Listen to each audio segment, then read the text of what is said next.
Welcome to DCPC Live Presents Scene Support, the podcast that highlights the unsung heroes of the music scene. Recording engineers, show promoters, record labels, graphic artists, photographers, zine writers, sound people, and more. I'm your host, Scott Pasch, owner and operator of DCPC Live, a DIY record label documenting live hardcore, punk, ska, and metal shows on short-run vinyl. I have 30 years of experience playing in hardcore bands across DC, Florida, and New York, as well as booking and promoting shows. And I've had the privilege of working with a lot of amazing talent, such as our guest today, Andy Pohl of Sell the Heart Records, a prolific label that specializes in good fucking music.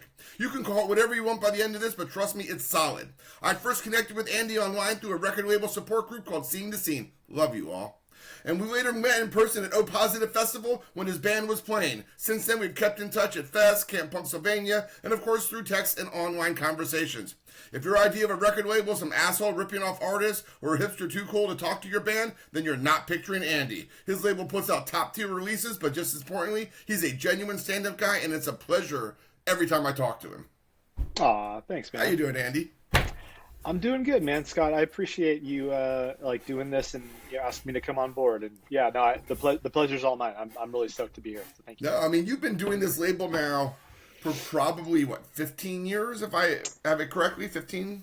Yeah, so this is our official 15th year. Wow.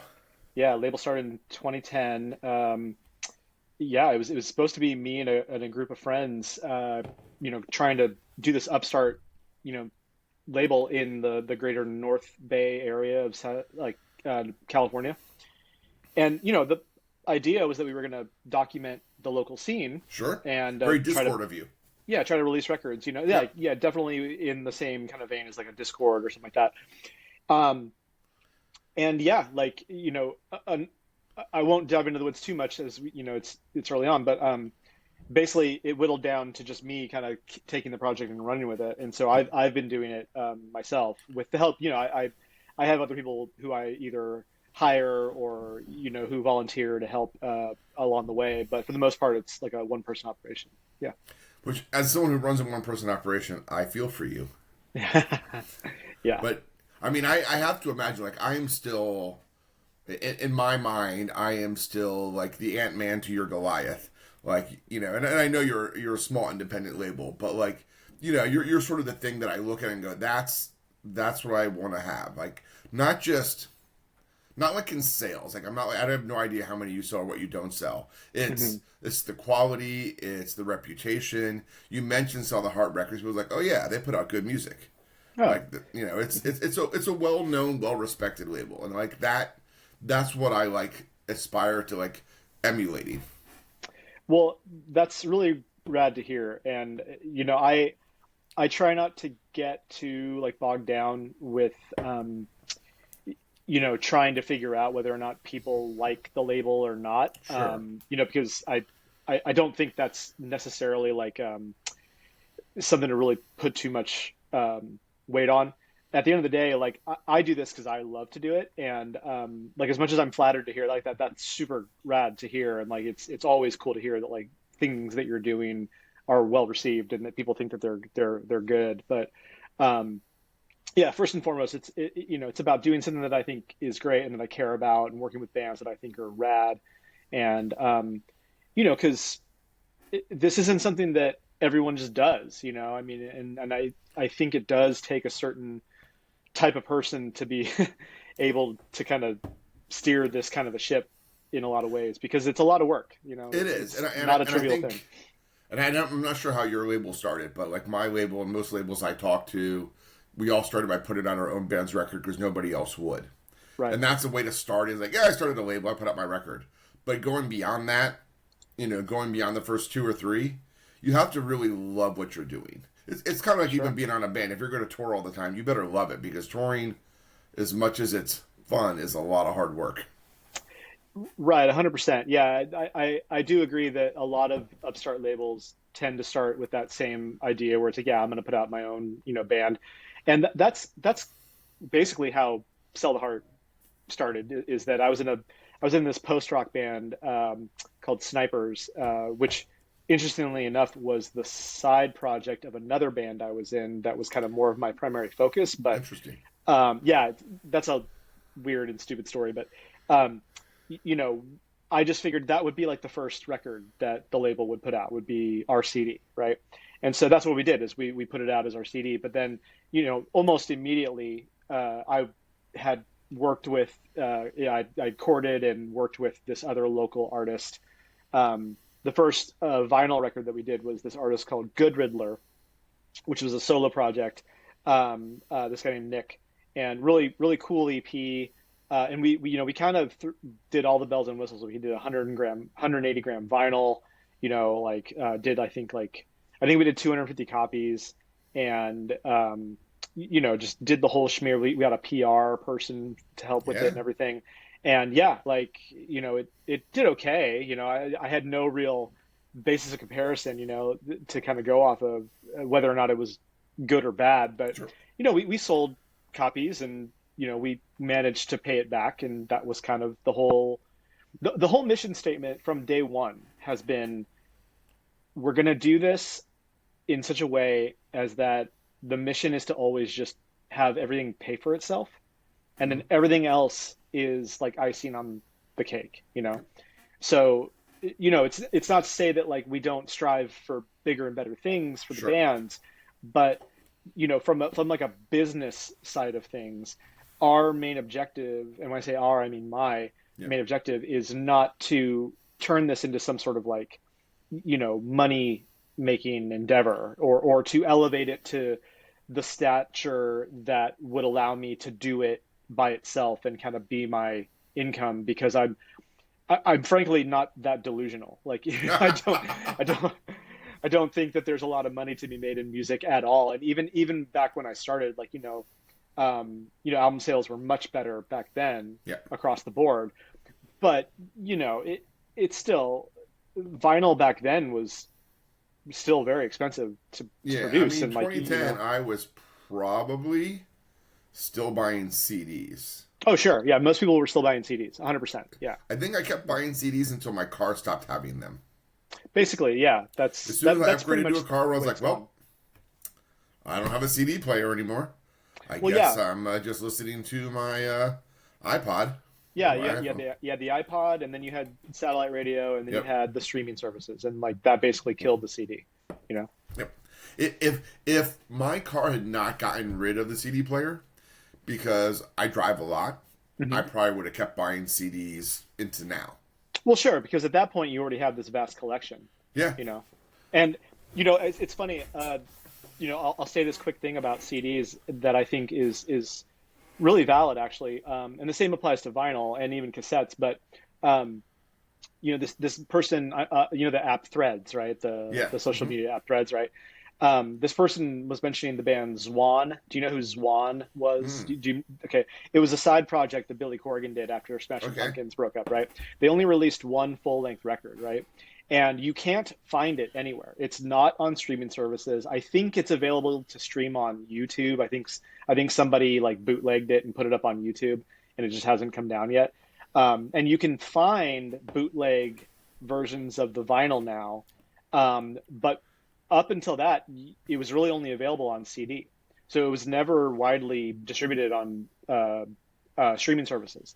Sure. So unless you have it, and you have like a digital version of it and can take it with you, or a CD player, you really can't listen to that record anymore. So there is something to be said about like having the physical artifact, especially for artists and bands that are a little bit more on the obscure side. Like, you'd never heard of Zwan, and like, to me, they were a big deal because like I'm a huge Smashing Pumpkins fan, so I was like, oh, dude, this is awesome, and it's a really good record too.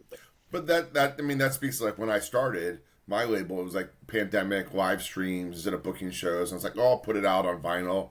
We'll see what happens. And I did too. And I was like, well, you know what? I remember the Goons put out a Live at the Black Cat CD, came out like back in '98. I wonder if they'd be interested in reissuing it on vinyl. It's not on Spotify. It's not on vinyl. So I don't have a CD player anymore. I'd love to have that. And they said yes. Same thing with Two Man Advantage. I'm like, I have a CDR of their live show at CBGB's. And I messaged them and they're like, yeah, we also have some stuff at Punk Rock Bowling from a couple years ago. You want to put one side one on the other? And I was like, yeah. So like some of my very first releases were going after those bands that I enjoyed in the 90s and the aughts and said, hey, you did these live albums that only came out on CD or DVD. Wouldn't it be dope to reissue them on vinyl? Sure. Yeah, I mean, like the fact that there is a lot of, music out there that isn't really readily available anywhere, and that you now have more opportunities than ever have been to, press it to vinyl or even make a CD if you really wanted to, and do it relatively inexpensively too. And I mean, especially, I mean, social media, as much as like we all kind of bark at it for being, kind of lame and ridiculous, it is a tool to reach people. And, if you learn how to use it the right way, which I mean, I know that that's kind of like a weird statement because they're always changing the rules, but, Sure. You can leverage it to reach audiences that are actually very, very interested in what it is that you're trying to put out. Like whether or not it's a live record of some obscure band that only 1,000 people ever heard of, but if you can find those 1,000 people, like, I mean, they might be really into it, Yeah. And that's the thing, right? It's like, social media, it is a bear, but like I only follow bands, record labels, venues, maybe some artists I like. So when I go on my social media, it is not filled with like politics or anything that I'm like. It is literally like, oh, here's shows happening in my area. Oh, listen to the show. This is a band I like that's playing a show in Milwaukee. Who are they playing with? Let me check those bands out. Like, to me, it's a nonstop. Like, it's almost like I'm looking through the liner notes of a tape or a CD where the bands are thanking other bands and they have pictures of the flyers of the shows they would play. And that's how I would learn about bands. Like, that's what social media is to me, personally.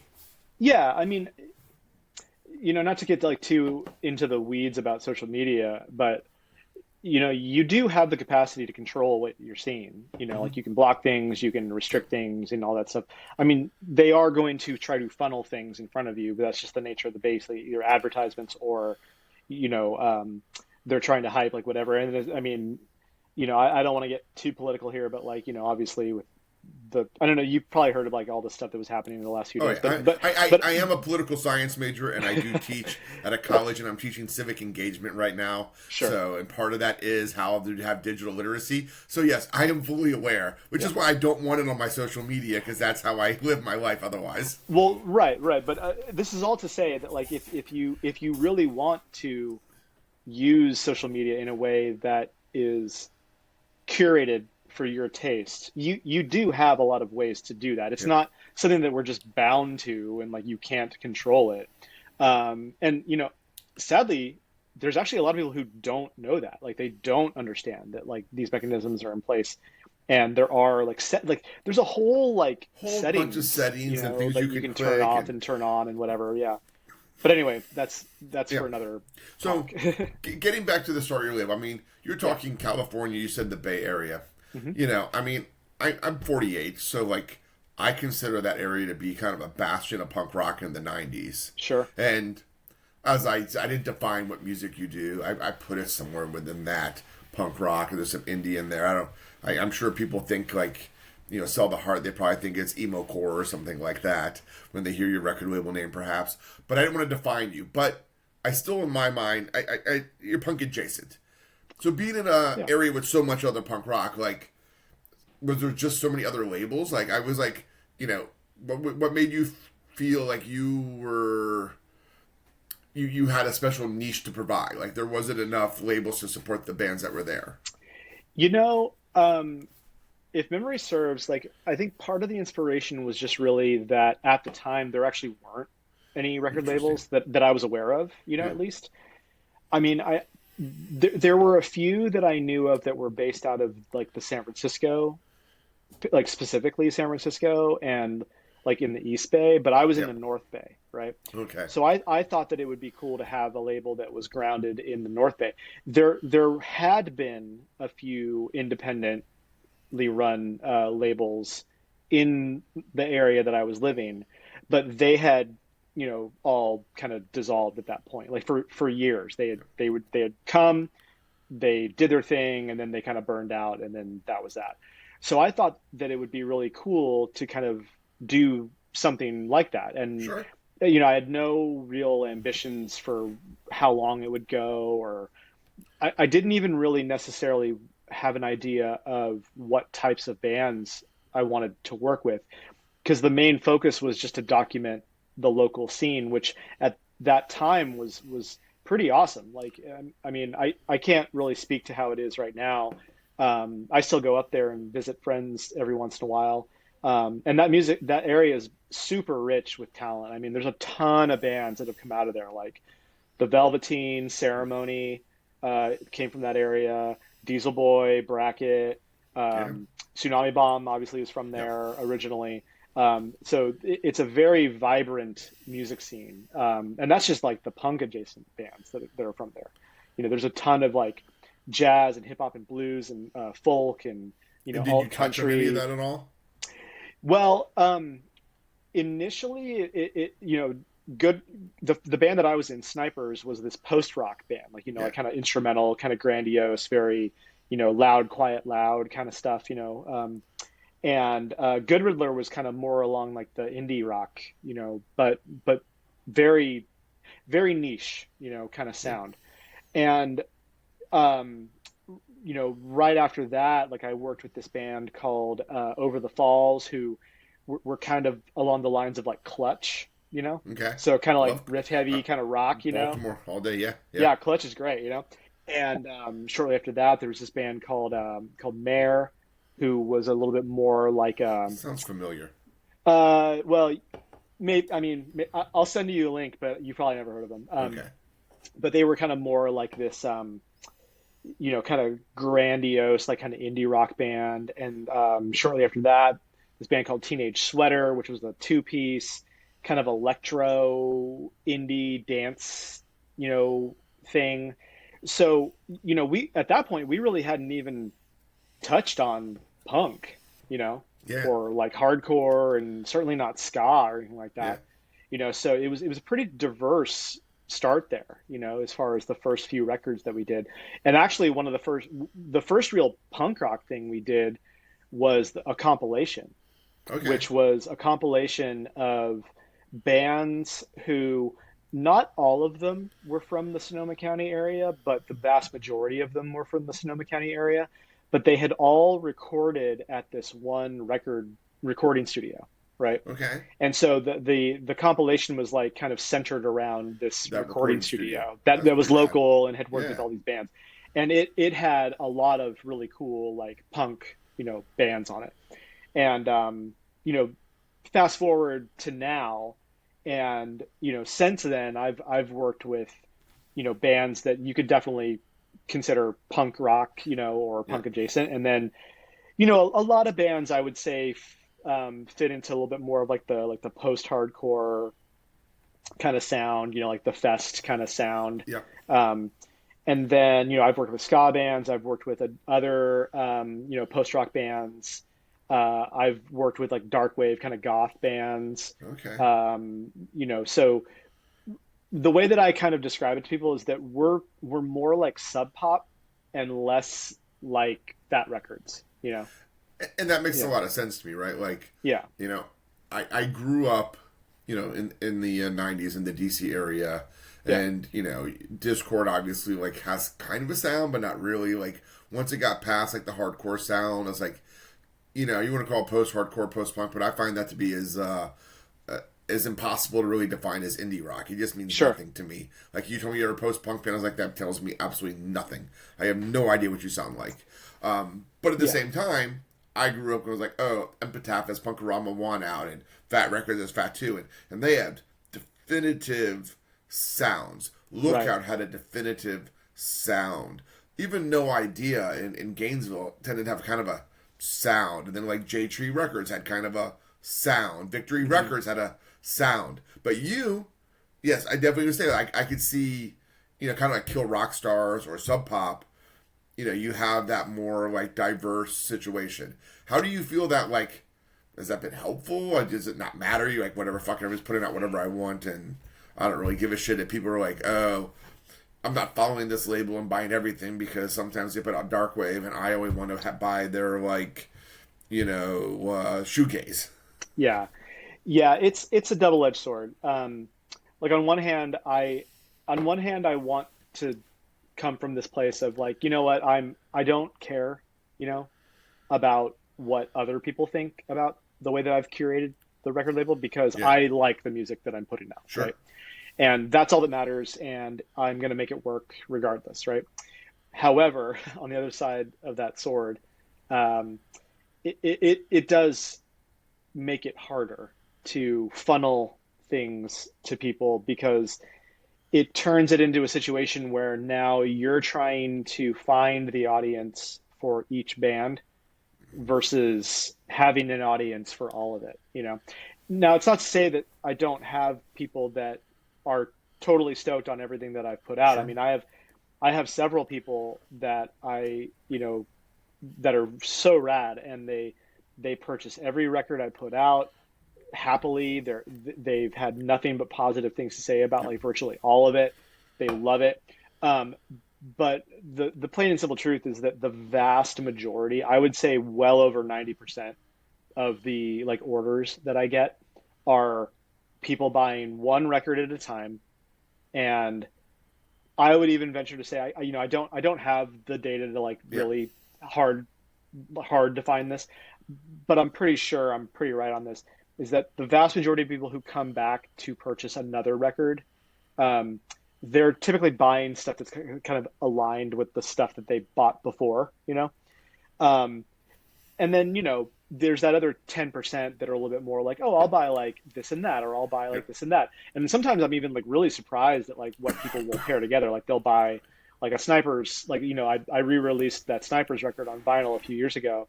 And then they'll also pair it with like, you know, Next Scars or something. I'm like, oh, okay, well, I mean, those are two vastly different types of music, but people, there are people out there who have eclectic taste, and like that's kind of more who I'm shooting for, you know? And I feel you, like I'm not quite as my taste is a little bit probably more narrow, but like I have people that buy a swamp doom metal band and then buy a soulful R&B ska record. And I'm like, I like that. But you mentioned curating, like, and I never really thought of it.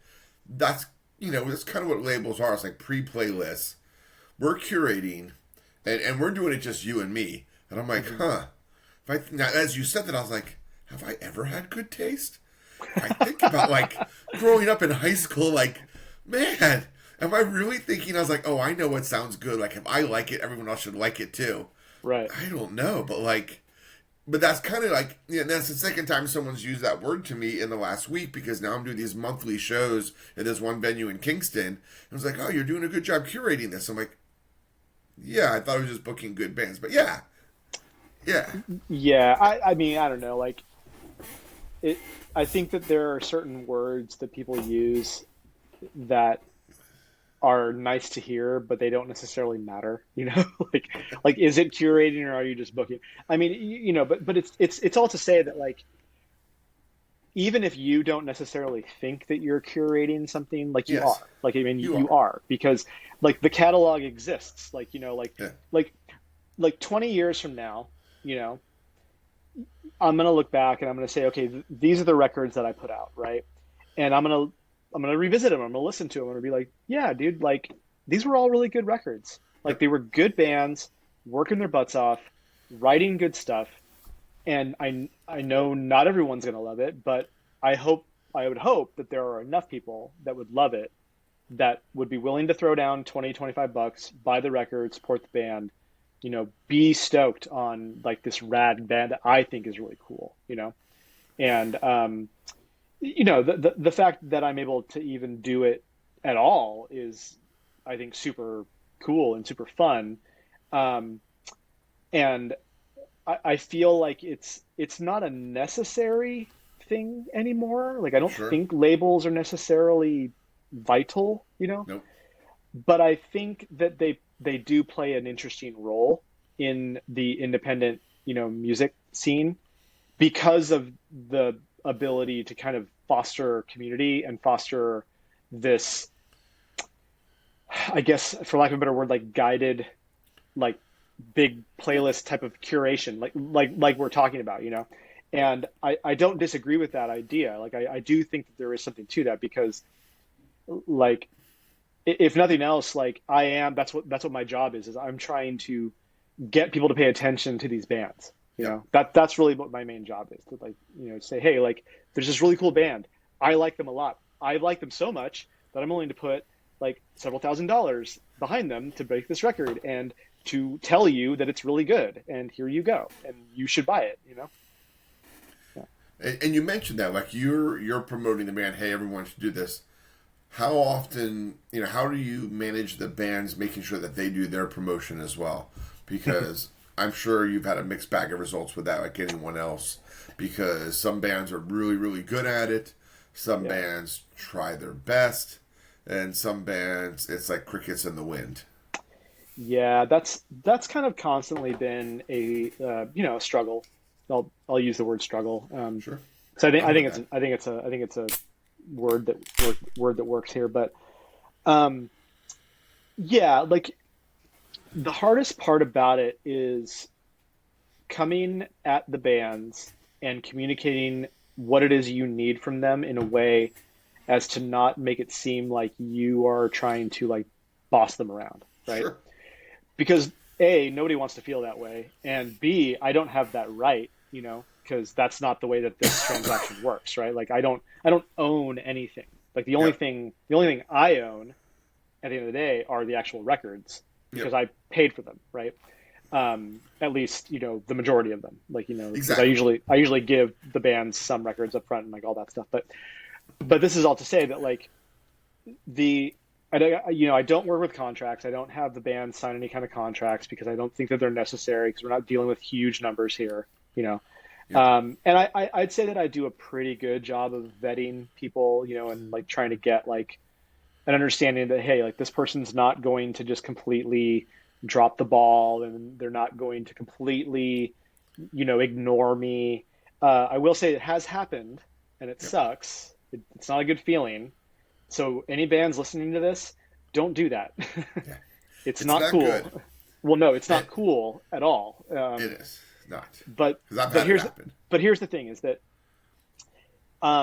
we're kind of bound to this, you know, way of doing things that is pretty much the tried and true methodology, right? Like, you know, band records record, label helps to release record, band and label talk to the air, you know, like social media, or, you know, running ads on, you know, Razor Cake or something, going on podcasts, you know, whatever mechanism we have.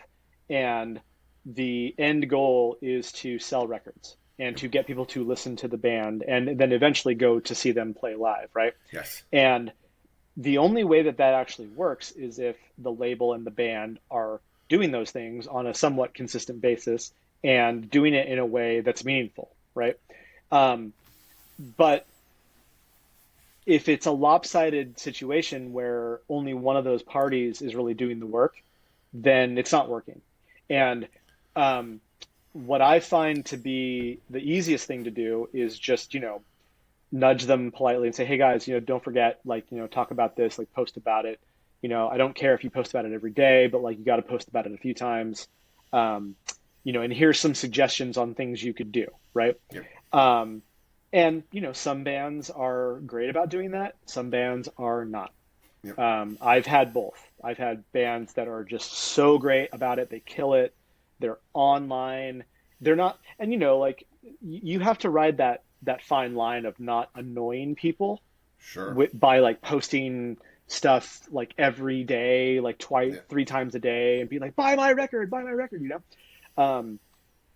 But you can't do nothing, because if you do nothing, no one sees it, right? People's attention spans are boom, gone. Like and you don't tell, right? Like you might have 5,000 followers or 10,000, but you do a post and you look and say, 120 people saw it. Right. That's all. That, you know, that's that, or, you know, 120 people interacted with it, and maybe 500 people saw it. I was like, well, there's still another 9,500 you need to get it to, but you can't post it again immediately. You've got to space it out, and that's why, like, I think it helps if the band does it too, because then they're doing it and you're doing it. It's just not all you poking the bear the whole time, going, pay attention, mommy, look at me. Well, right, because it's a numbers game.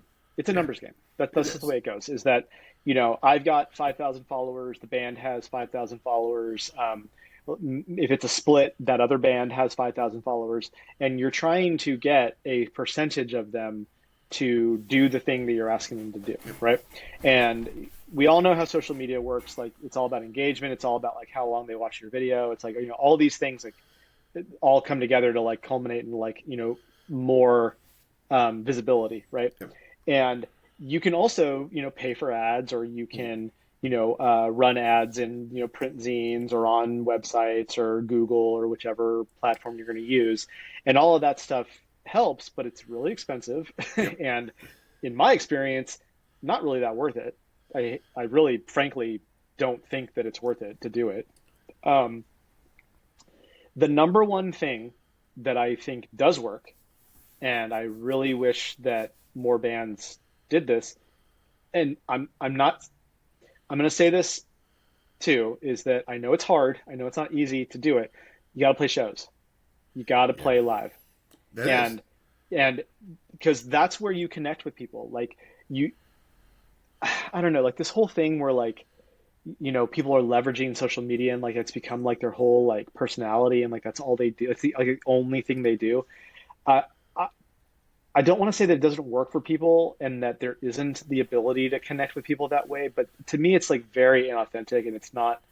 It kind of takes away from like the reality of like what music is about, and going to see a band live and like actually seeing what they're all about and like vibing off of it and being like, no, this is really cool. Like, I like this, that's how you get people to really start paying attention to you. You get no disagreement from me. Like, it's, I don't even always want to put out a band if I haven't seen them live, because live is what matters to me, because I can listen to a studio record and studio magic can make you great, but it's the live band that like I connect with that really makes me a passionate fan of you. And like, I mentioned I do those shows, and the one venue is like, so you're going to do flyers, you're going to pick the bands, you're going to pay the door person, you're going to pay a sound guy, you're going to feed the bands, you're going to bring bands from out of town and pay them. How are you going to make any money? I was like, I'm not, but I'm supporting my scene. I'm meeting and seeing bands that I might want to work with later to put out. I often book a band on my own label as well.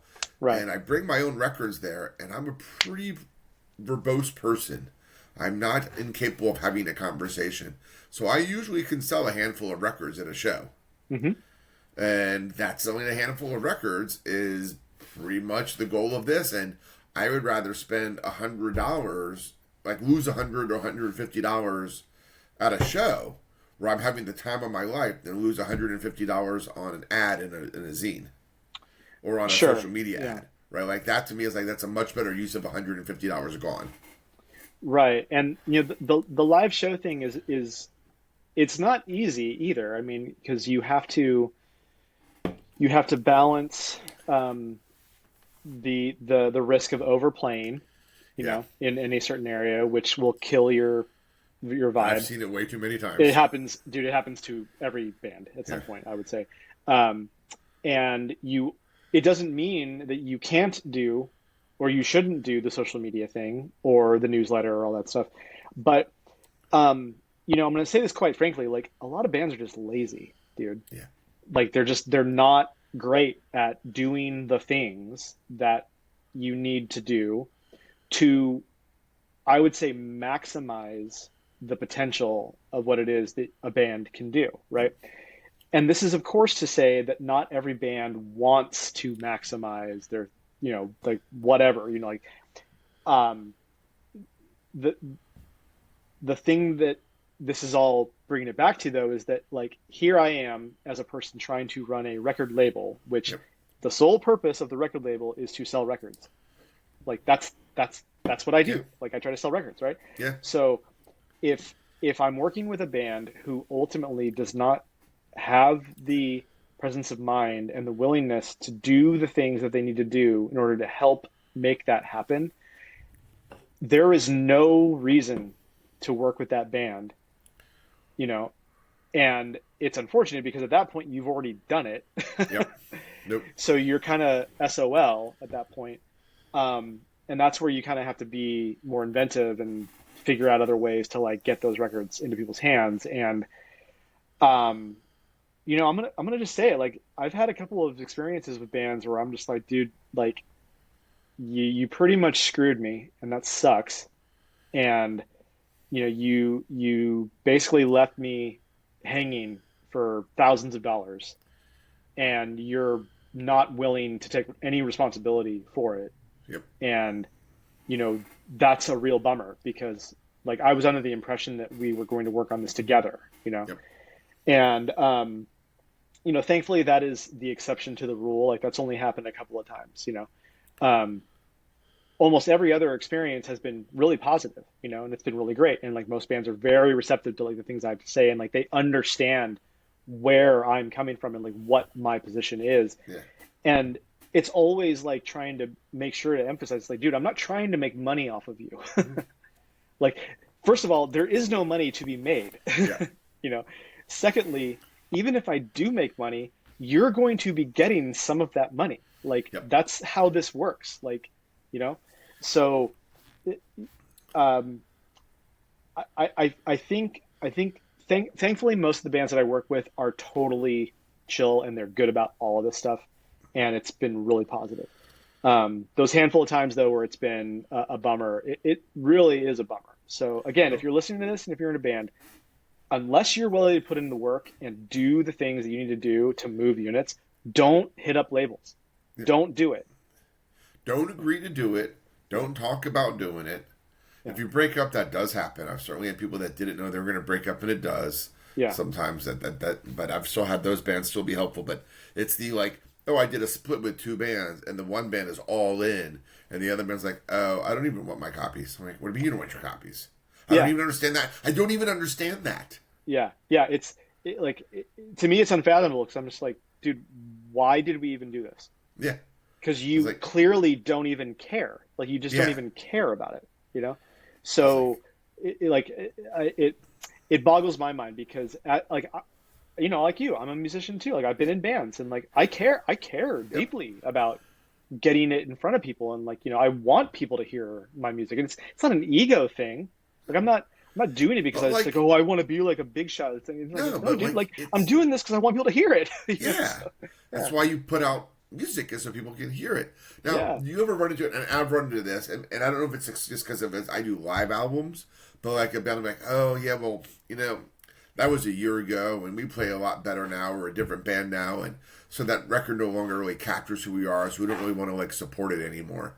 I'm like, well, I mean, that'd be the same in a studio, though, right? Like, you go to the studio, you record, and you change, right? Like, I've been in bands, and after like 5 albums, like, we don't sound the same on the 5th album that we did on the first. But if I still had copies of the first, I would still sell it. Yeah, I mean, that sounds really silly to me, like straight up. But, I don't know, like, being a musician myself, like, I've gone through all of those thoughts and feelings of like, oh, like I'm a better musician now and like everything like that.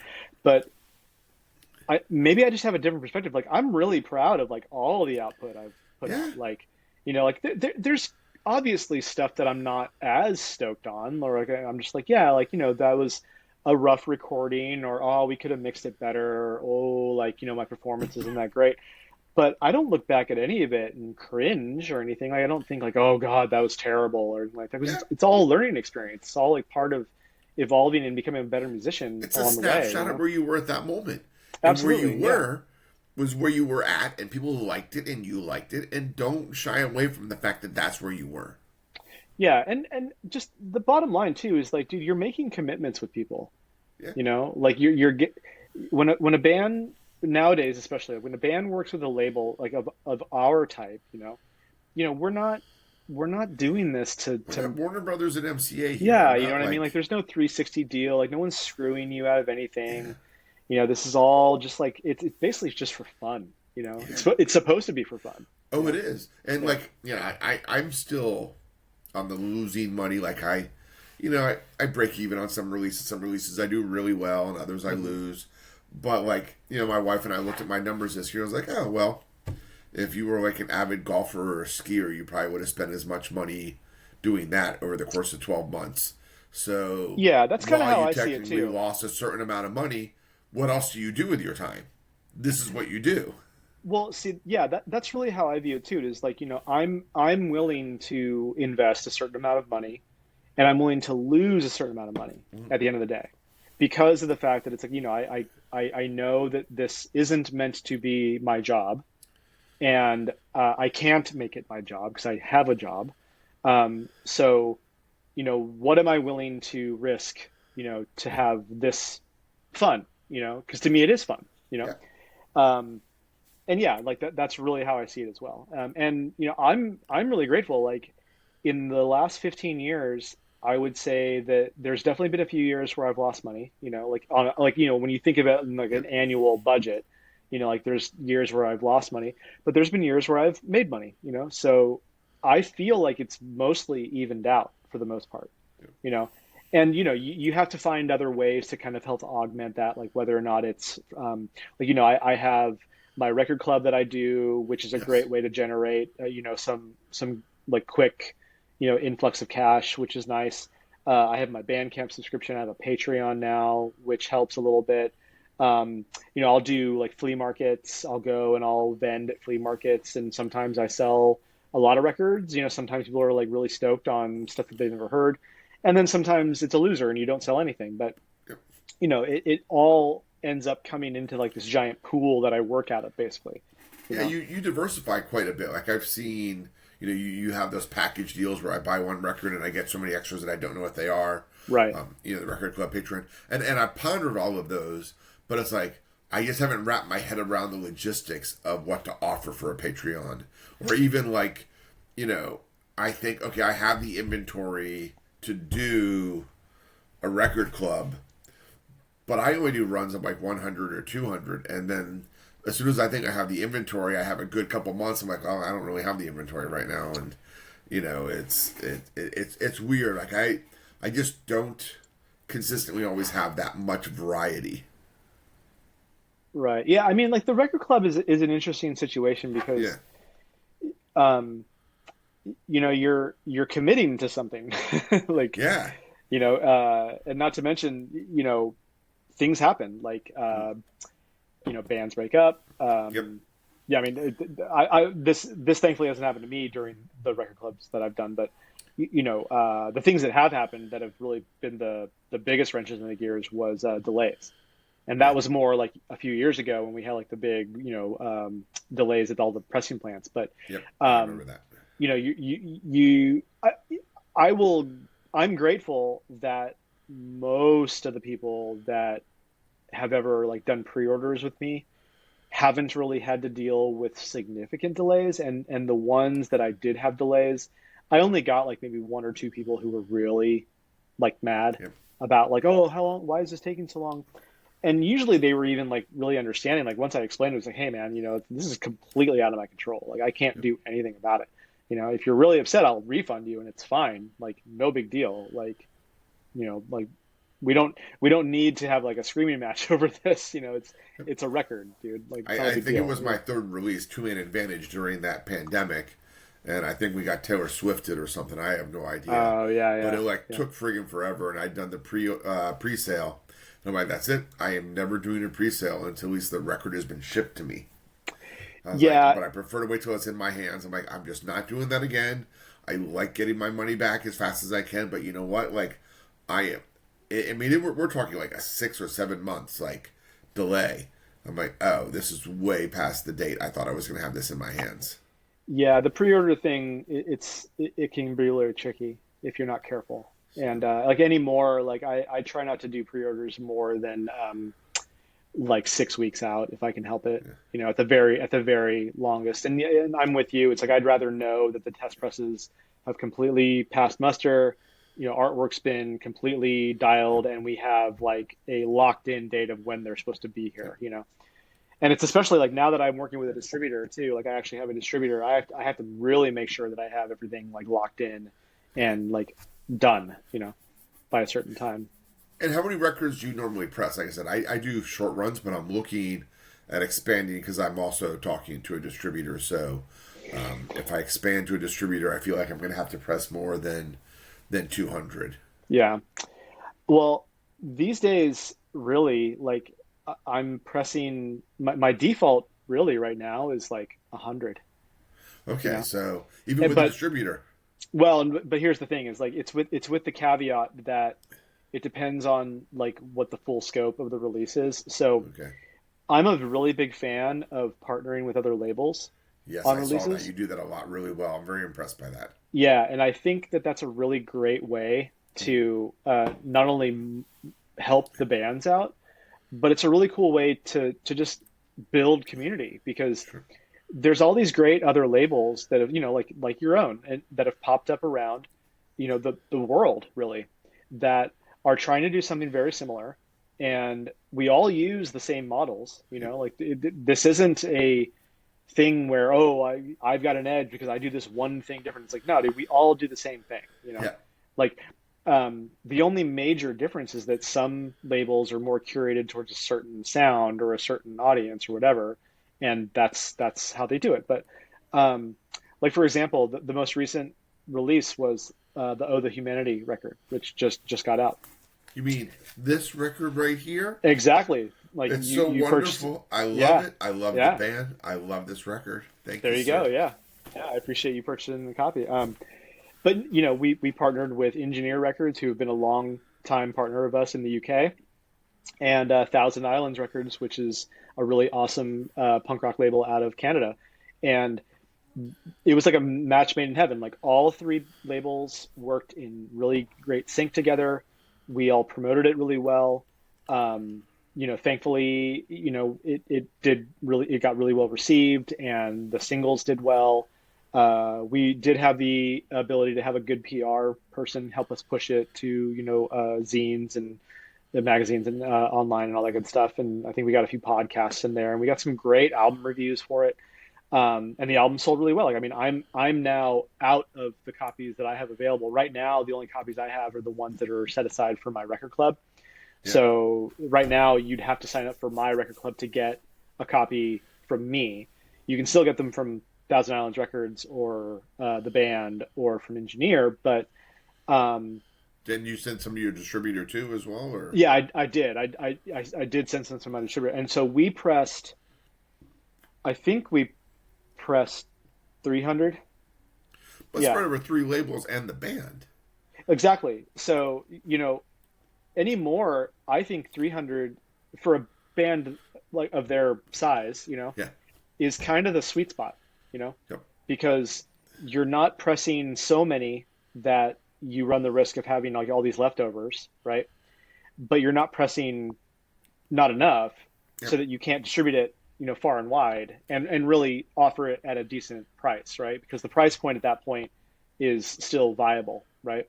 And do you Um, do represses? Because like I know that if you repress, the fee is something usually around like $150, $140 because the pressing plant's already made the pressing plates. Like it's not like they have to remake them, and they usually hold on to them for like 3 years. So yeah, like, it so depends you on, could press 300 and go, dude, we sold out of that 300 in like such and such time. Let's right. press another versus pressing Yeah, 600 initially. yeah, it depends on the pressing plant you use because sometimes they hold on to them for uh, a couple of years, and sometimes they get rid of them pretty quick. But Okay. um, I think the standard's like at least a year. I have done represses, and my rule of thumb is that if the album sells out within the first year, then I like to keep the option open to repress it. Okay. But it really comes down to what happened during that time frame. So, for example, you know, if your band, sold a bunch of records, but you didn't really do much, to kind of like keep Make it things up, happen. you Yeah. know, to me, that's not a good sign, right? So I don't necessarily think it's a great idea to, you know, put more money into the same record that, even though it sold through, you know, if you didn't really do much on your end, to me, that's like a lack of Sure. awareness, and a lack of interest in like doing your part of it, right? And it's like I'm stoked that it sold. Like that's all great. Like that's all good. Like there's no harm, no foul there. But that would be like a red flag to me. Um, but if you kicked ass and like did a bunch of shows and like promoted really well and communicated great and like you're you show signs that you're going to continue on that path. Like, but I've definitely done that before. Like I did that with Next Cars, did that with Datura, I've done that with middle-aged queers. So it really just kind of comes down to, are you a band that I feel it's worth it to invest again in Sure. for that same record? And, more often than not, the band's already moving on to the next record. And at that point, we've kind of moved on, but it's not to say that we can't still repress the old stuff. Yeah. Like we repressed that Rancid tribute record that we did 3 times, Wow. because it just kept selling. Kept selling. So yeah, and we made the third one like the last one. We're like, no, we're not doing this again. So but and that's sold like through. a tricky thing, right? Like I had a really good spring, like the Rebelmatic record, the Middle Aged Queers and Raging Nathan's record, and the Inquisition record, all sold out. But none of them, even if I had offered to repress, wanted to repress. Yeah, they wanted to keep it unique and keep it special and be done with it. Well, and what I've learned, what I've learned for myself is that I think that we are past the point of vinyl being as interesting to normies, as it were, and I think especially with the way that things have kind of gone down the last couple of years with the economy and like people are losing their jobs and like all this stuff, people don't have as much income Sure. to spend on this kind of stuff, and vinyl's only gotten more expensive. I understand. So like I mean everything's gotten more expensive, but I think that it's actually to your benefit to keep things much more like scaled down and, for lack of a better word, special. You know, because you press 200 of the record one time, and that's it. Like that's all that will ever be there, right? No, I mean if you completely blow through 200 copies of something within like the pre-order, like sure, repress it, like do it, like there's clearly a demand for that record. Clearly, I had set out the idea to never repress, and the one time I wish I had was with Some Kind of Nightmare. I did their 7-inch and it sold out in 6 weeks, like all 200 copies. Yeah. And I'm like, why didn't I repress that? Yeah, I mean, I would say that in your case, like, I mean, I know you're not asking for my advice, but no, it's okay. I would just say, like, on the front end, when you're talking to the bands, just say, hey, like, if this sells really well, like, I'd like to have the option to repress it and like kind of get that agreement ahead of time. Well, I think because then it was my fault we did it. Well, I mean, it's just that at that point, like I can, speaking for myself, like I can say that, I like to handle these transactions as more of a partner with the bands and less of a separate entity from the bands. So I would always want to have the band's buy-in to do something like that. So, even if I had something that just sold super fast, I would never do it well, without tasking the bands. It would have to be both of us wanting to do it. Yeah, I assume that's the case. But like, again, I'm only speaking for myself here. It's like, Sure. I wouldn't want to just assume that they would be okay with it, because some bands might not be. Like they might be more like, no, like let's keep it to one pressing. I really want it to be like a special thing that's only done once. Because I do think that there is value to that. I agree too.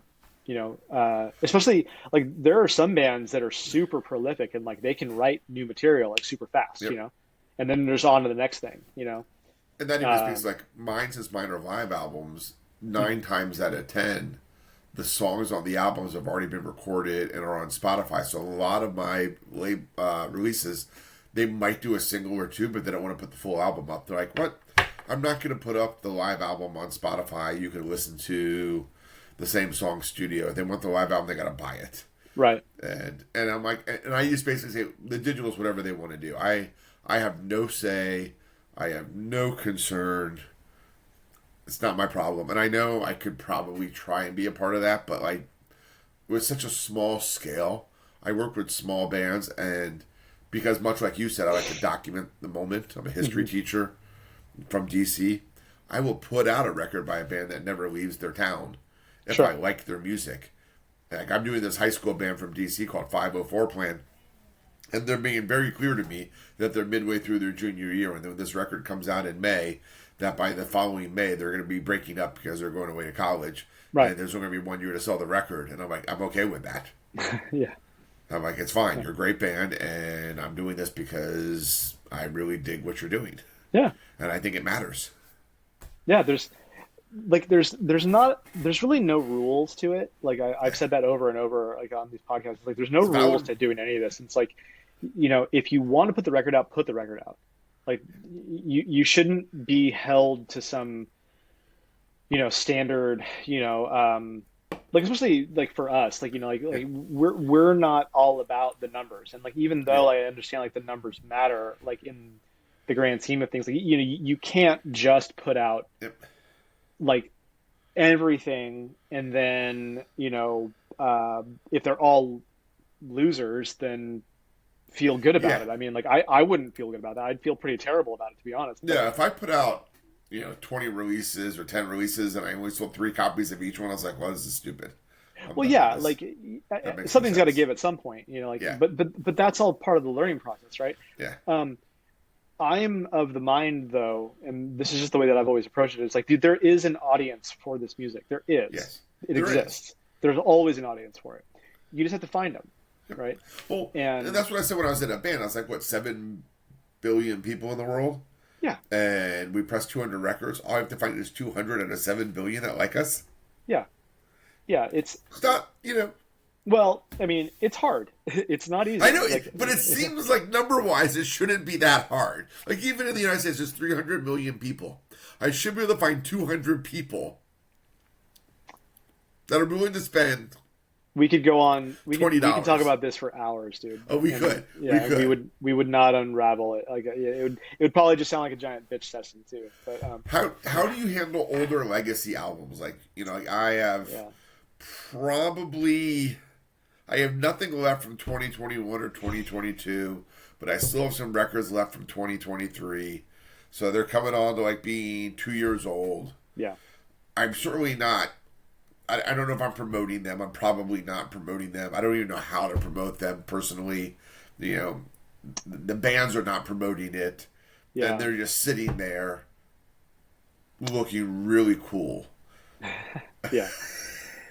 Well, I mean, so a lot of my older stock, a lot of times I just, I try to do like clearance bundles or, I'll do like a buy one, get a random one free, campaign for a month.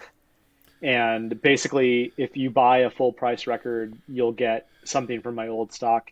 And the way that I kind of do that is to make the numbers work for it is that, like, let's say, like when I was doing it last month, or what was it? I was doing it in December, right? For the pre-order for Oh the Humanity, right?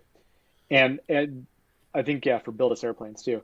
But basically, if you bought either of those records, there was like a list of 12 records. If you bought any of those 12 records at full price, then you would get a randomly selected record from my back catalog, right? Yeah. Which I have like a few hundred. Just sitting around. And some of those records have been paid off in terms of like the money that I invested has been paid back. So I can technically get rid of them and it doesn't matter, right? Sure. But there are some that I have not yet made the financial recoupment yet. Yeah. And it's to varying degrees. And so like, let's say, Oh the Humanity costs $25. Sure. I basically account about $7 of that $25 towards, that random record, right? And at the end of the day, it just kind of makes up for lost revenue that I haven't made by not selling these records that have been sitting on my shelves for now a few years, right? Sure. So, it takes away the recoupment from the Other Humanity record, but like, thankfully, the The Humanity record did sell well, and so I have recouped that one at this point. Yeah. So even if I'm dipping into the sale of that one to help offset the older one, it makes up for it. It like I said, it's all one big pool of money anyway. Yeah. So it's all coming in. So it doesn't really matter, um, where the money comes in. It's just like it has to come in from somewhere. But um, ideally, I would be able to move more of like those like random, five random records for like $40. Yeah. Like I have that special going on right now. I think right now I'm offering five randomly selected records for like $35, right? And are And those is that successful? Are people willing to go? Sure, I'll buy 5 records for $35, or it's not as it hasn't been moving as well as I'd hoped, yeah, and that's okay. I mean, people don't want to necessarily risk their money on stuff that they may not like, and I can totally appreciate that, yeah. you know. I'd I think like it's a I great idea. Well, yeah. I mean, shoot, I've certainly I've done it before. I don't do it often. Like Yep, I bought a couple of those from Wiretap Records, yep, before. And, I love Wiretap Records. I love Rob, and I like some of his bands. There are some of his bands that I don't really care for, that I've listened to. I'm like, yeah, okay, I'll listen to this record. And I'm like, it's not really for me. But I took a chance and I supported the label, and I yep. think that that's a good thing. So I don't regret it. It's just that's the reality. Sure. So I would hope that there are some people out there that would be willing to, roll the dice, spend a little coin, because basically $35 is like what you'd pay for a new I record mean, in a you're record literally store. getting 5 records, Yeah, and you're right, for getting five new thirty-five records that you dollars, might like. and you might like them all. And then you're like, oh, I don't Yeah. like this one. I'm just going to trade it with my friend, or give it to my friend who is going to like it better, Well, see, and that's or kind I'm of going to. that's the mentality that I would love to see more people taking up. Is like, okay, I'm gonna buy these five records, and I'm hoping that I'll like at least one or two of them, and then the other Yep. three, like maybe my pal John over here might really like these, so I'll just give them to him. Yeah. And I still think that's money well spent. Like at the end Well, of I the agree day, because it's still because getting it out there. yeah, I mean, but again, like even worst case scenario, they put it on Discogs and resell it. sure, and again, like I don't fault people for not doing it because money's tight and Yep. maybe you just don't like the music. Like I get that too. Like maybe you're just not into it. So that's fine. I mean, I feel like, it's, I started the label during the pandemic, and I don't have any studies, and, I'm a researcher, so I believe in research, but anecdotally speaking, everyone was stuck home. I was going Discogs crazy and buying every 7 inch of every band that I like used to love, that I Hmm. used to, in the scene growing up, that I didn't have a copy of, and that I only had on CD, and they're not on Spotify, and I was just buying it all up. And when I started the label, I was selling records like hand over fist. I'm like, but then people had nowhere to go. They Hmm. weren't spending their money. They were sitting at home listening to music. They needed something to occupy their time. Yeah. Now they're back in their cars. Now they're going out to restaurants. Now they're going to bars and shows and movies and everything else. And of course, inflation occurred. So it's like it's gotten more expensive to do all those things. So it seems like it's a upward battle to maintain this physical art form. Well, and on top of that, like concert ticket prices have gotten so much higher now too that like unfortunately that means that people don't have money left over to buy merch. So Sure. you Yeah. know, because the live music experience is typically much more enticing to people, at least, depends on what band you're talking about. They'll spend the extra money to go see the band live, but Yeah. now they don't have money left over to buy their album. Sure. And Because they I still want, listened to it on Spotify. I saw them live. It's good. well, you know what I mean? Yeah. Like Yeah, that's, absolutely. I get it. yeah. I do not buy the record of every band I listen to. No, of course not. Yeah. I only have so much money. Right. Well, and It's room, and yeah. room. I mean, You know. I actually just did a big purge of records of mine. Like I went through and I pulled out, I think it was about 60 records. Actually, it's more than that. It was more like 80 Okay. records. And I was like, you know what? This is a cool record, but I'm probably not going to listen to this again. And I was like, you know what? I'd rather just have some extra money or some, a chance to buy another record that I might be much more into. And I don't regret it. Like I don't feel bad about buying the Sure. record, because at the end of the day, like it supported the artist or it supported the record store, or like whatever. Um, and I think that it's just a good exercise to go through with anything, like with with And you're clothes, right. Right. I have with anything. far more records than I could ever listen to. Far more Oh 7 yeah, inches, especially. of course, yeah, I have yeah, 300 7 inches. yeah. Like, there's no way I'm going to listen to all those on a regular basis. I You actually know. have I have a dream goal of getting an actual like jukebox that plays 7 inches. Yeah, Yeah. and like so I think I have like about 107 inches, you know. Yeah. So it would be really cool to have a jukebox that plays 7 inches and actually like put them all in there and like have it available. Like, Yeah. it's such like a archaic way of thinking about it. But, But yeah, it yeah, also makes sense because then you can put them in and put it on shuffle, and totally, the yeah, 7 inches yeah, are great, but you have to get up and like flip them over pretty quickly. Like, yeah, you got 6 minutes tops on each side before you have to get up and go flip it. And like, I have an entire area of like, I have a basement with like my record shelf and my record player connected to my stereo system, my speakers, and I have a whole area where these are 12 inches that I have to listen to still. right, These are 7 inches I have to listen to, and I can't put them in their alphabetical order yet right, until I've listened to them at least yep, once. yep, And then if I listen to them and I don't care for them, then they go in my distro box. yeah, that happens too. And then I sell them at shows There you for go. like very reduced price. Yeah, and you Play know what? once. It's all cyclical. Yeah, Yeah, it's all good. I'm like, you know, sometimes yeah, you can't like everything. no, Yeah. So how much communication do you have with the band? I always debate like, man, should I be touching base with them on a regular basis? Should I be like, say, how's it selling? Should I check back every 3 months? Hey, what's going on? How's it going? What do you need? I mean, I don't want to be a bother to them. There are some bands I've become really good friends with, and then there are some bands that is just it's just fine. yeah. I mean, I communicate on a I'd say a somewhat regular basis Yeah. with most of them. I mean, some of them I've become genuinely good friends with, and we see each other every once in a while, and we just hang out and see them at shows. Or I always try to come to their shows if they're playing Yep. here, um, and it's mostly the communication usually stays more consistently during the The lead up to launch. the release, and then like a few months kind of Yeah. after, kind of checking in, seeing what they're doing and everything like that.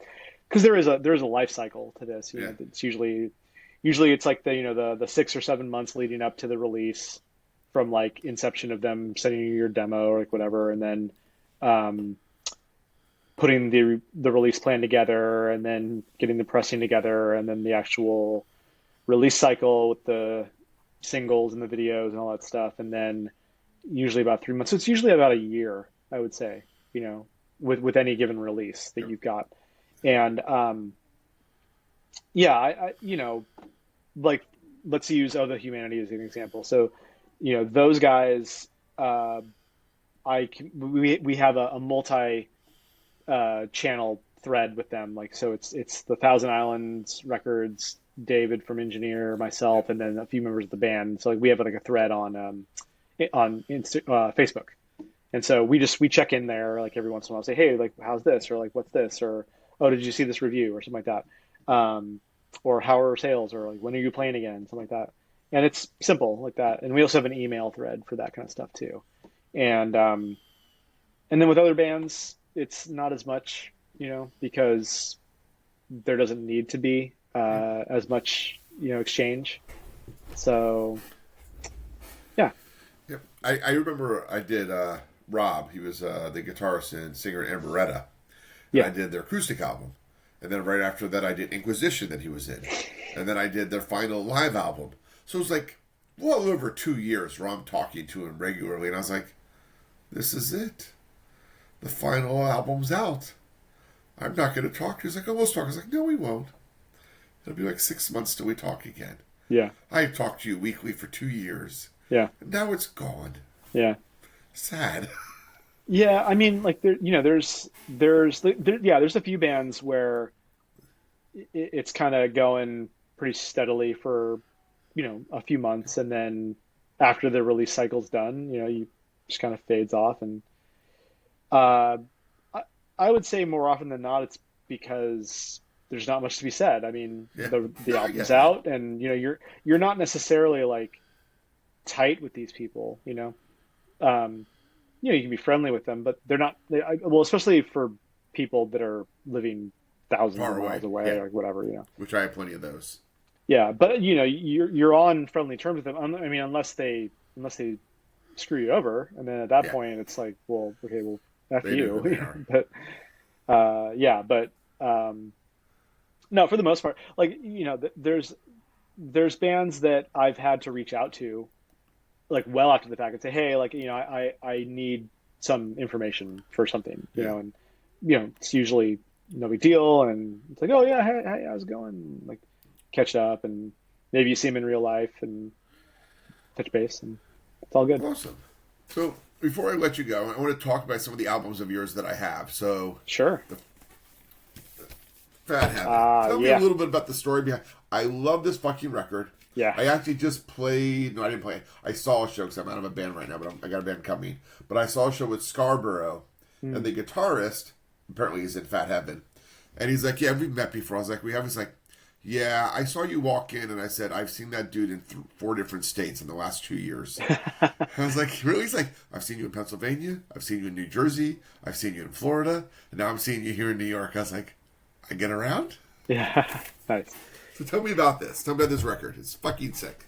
Well, so that record is actually like the culmination of a few of their previously released albums and a couple of brand new songs, Okay. which I thought was a really cool way to do it because they had just previously released a couple of EPs online, and I think they had a 7-inch. I think one of them was on a 7-inch before, but I love Fat Heaven. They're so fun. They're the coolest group.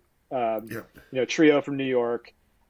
Just so fun, so nice. Super nice. Yeah, nicest folks, and they write really, really good, catchy pop punk, and They do. it's so good. hooks you right in. Yeah, and Tsunami Bomb played a show with them back in the day, like a few shows with them back in the day, and we just got connected that way. And then I liked them a lot, and so we connected, and I said, hey, yeah, if you're ever interested in putting something out, like let's talk. And so that's kind of how that came about. I met them at Camp Pennsylvania 3 in the parking lot. Yeah. And I think I knew someone that knew them, and we just chatted. And I had no idea who they were. Saw them play. I was like, "Oh, I'm fucking buying this record. This is great." Yeah. And that to me is like, I see a lot of bands.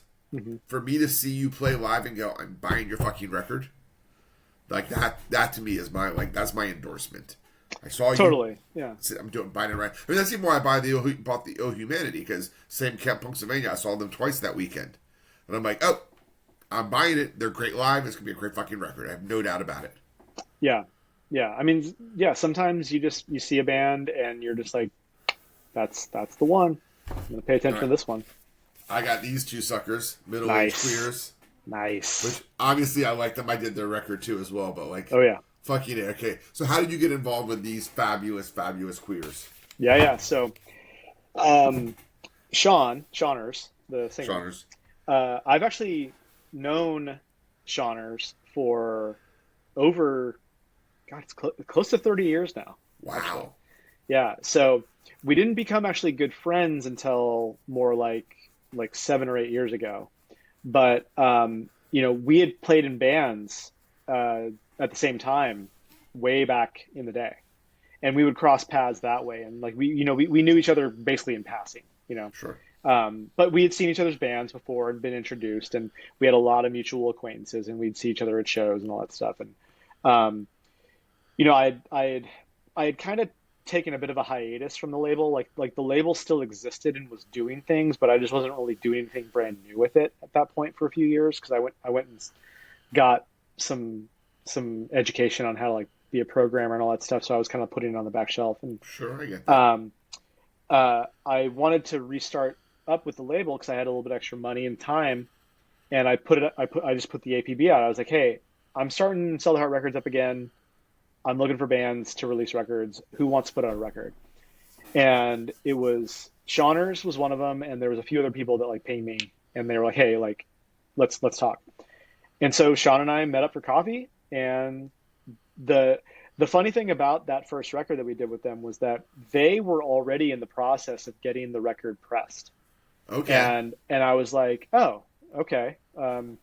well, what do you need me for? And he's like, oh, I just thought it'd be cool to like maybe partner up and, we could work together. And I was like, I okay. love Shawners. Yeah. And I said, well, if you're already in the process of like getting this done, like, I guess we'll kind of do it maybe in reverse then. Like I'll just commit to buying like a certain number of copies off of you, since you're already doing all of this, and like Yeah.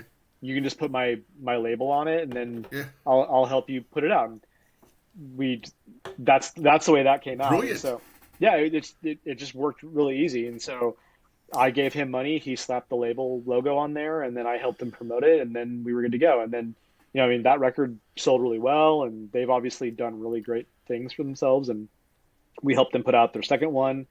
Um, and then they've been on a few compilations for us, and not to spill the beans too much, but there will be a new record from them this year. Yes. So One of the bands I had not seen, I saw a live video before I bought the record, but I had not seen them live. So the last record of yours that I have, I got this last fest. yeah, Cross Keys. So, Yep. and I'm so stoked on this because Dave is one of my favorite drummers of all time, and I saw them at Fest, and I'm like just staring at him. I was like, how do I know him? Yeah. No. And Yeah. then like I come to talk to them. I was like, one of the dudes was in Kill the Man Who Questions, who like I used to just go ape shit over in the early 2000s. They'd come and play the Wilson Center in DC with like Zagoda and Q and Not You, and I'm like, oh my god, like I'm so in love with this band. Nice. Yeah, I got connected to them. It was interesting because it kind of seemed like it was like a multi-faceted front where I had like I think it was three people hit me up. They're like, dude, have you heard of this band like Cross Keys? And I was like, well, now I have because you've mentioned them. And this other guy mentioned them too, and then this other guy mentioned them too. Like I seriously had like three people like hit me up right on the same time, like, hey, like they're putting out a new record, and like basically wanting to see if like you would be interested in helping them out.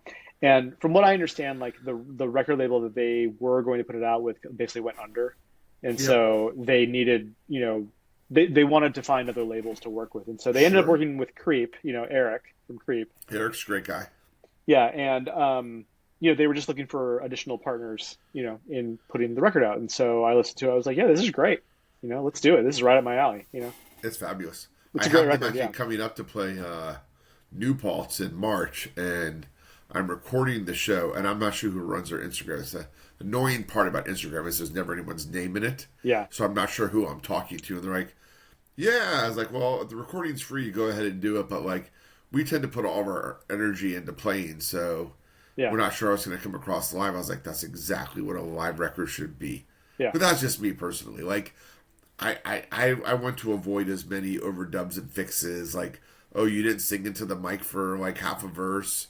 That's fine. That's exactly what it sounded like live. Like to me, that's okay.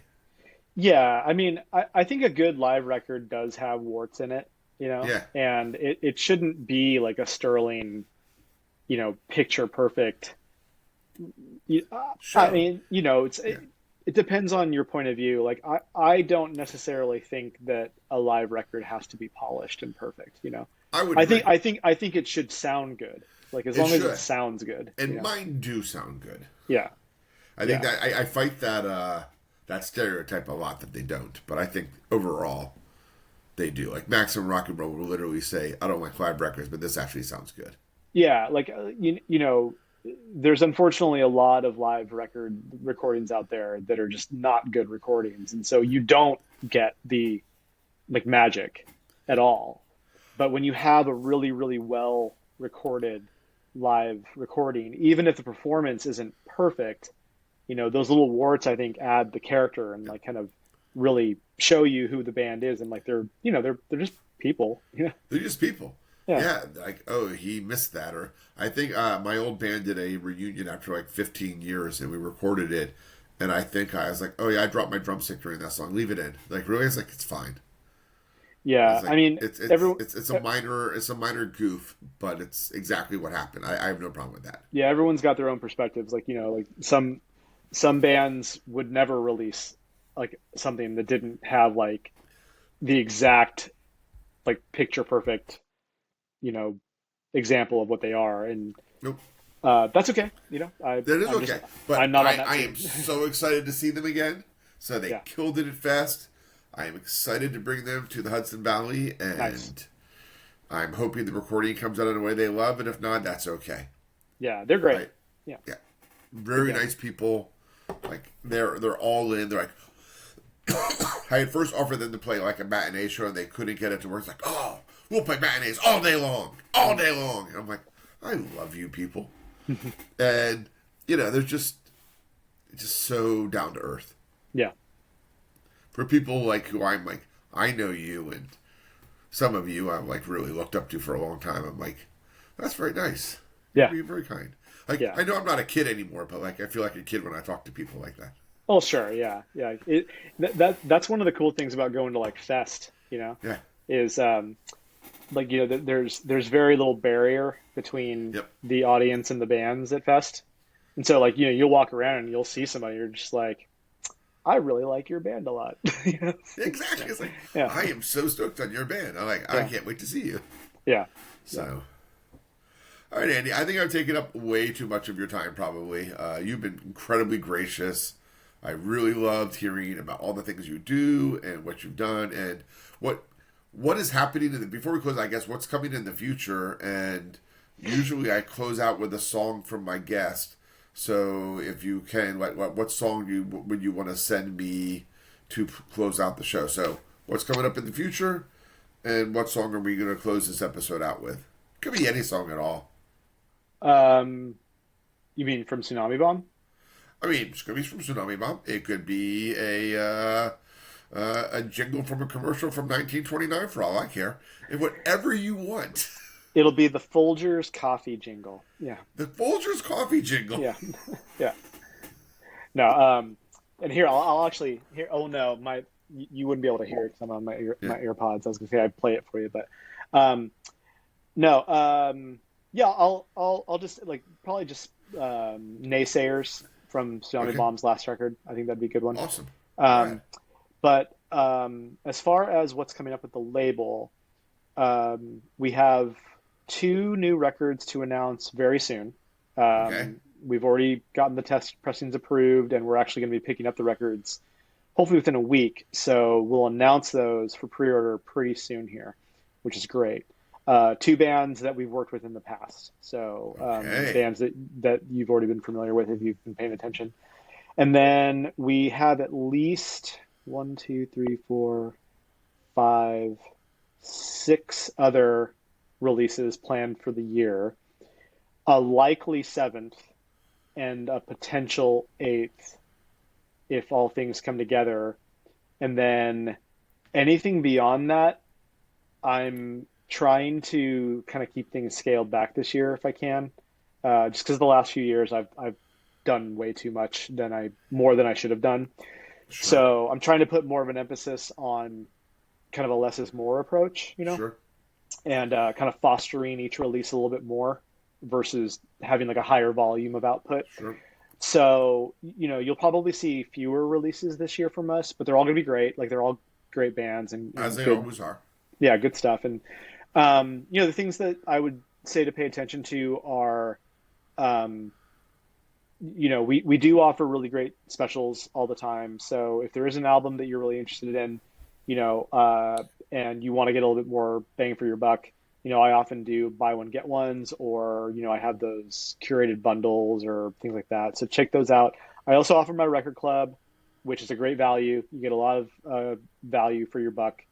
And I have my Patreon and my Bandcamp subscription, which are very good values. You get a lot of really good music out of those. Plus, all of those come with physical items as well. So, like, if you sign up for our Patreon, you're going to be getting physical music as well. Rad. So, anyways, I'm a big advocate for those kind of things because it offers options for people. Yep. Yeah. Very cool. Well, thank you again, Andy. Thank you, everyone, for listening. This has been DCPC Live Scene Support with Andy Pohl from Sell the Heart Records. Have a great day, everyone. Thank you all so much. Take care.